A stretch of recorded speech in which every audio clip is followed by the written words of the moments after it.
सह्याद्री व्याघ्र प्रकल्पात वाघांच्या हालचालींवर लक्ष ठेवण्यासाठी लावण्यात आलेल्या कॅमेरा ट्रॅपमध्ये गेल्या 2 महिन्यांपासून एका नवीन वाघाचा वावर दिसून येत होता.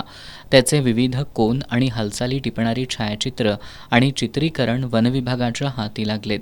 या पुराव्यांच्या तांत्रिक विश्लेषणानंतर हा वाघ या परिसरातील 7वा वाघ असल्याचं स्पष्ट झालंय. सध्या या व्याघ्र प्रकल्पात एक रंजक स्थिती निर्माण झाली आहे.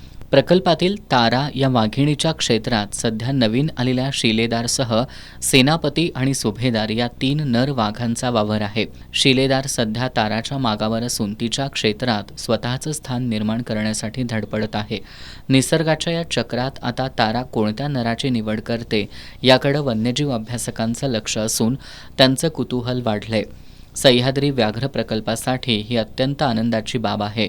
या प्रकल्पात एका सक्षम नर वाघाची भर पडली आहे. एकाच वाघिणीच्या क्षेत्रात 3 नरांचा वावर असणं हे या जंगलातील भक्ष्याची उपलब्धता आणि उत्तम अधिवासाचं लक्षण आहे.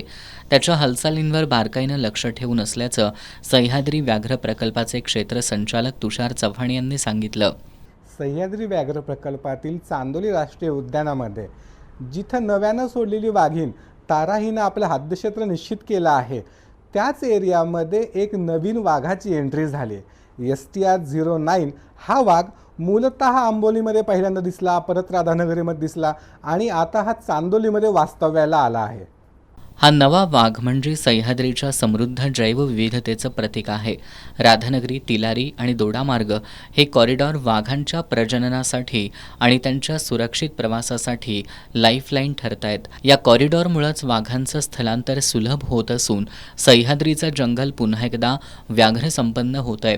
सह्याद्री व्याघ्र प्रकल्पाला दक्षिण महाराष्ट्रातील इतर जंगलांशी जोडले जाणारे कॉरिडॉर अत्यंत महत्त्वाचे ठरत आहेत.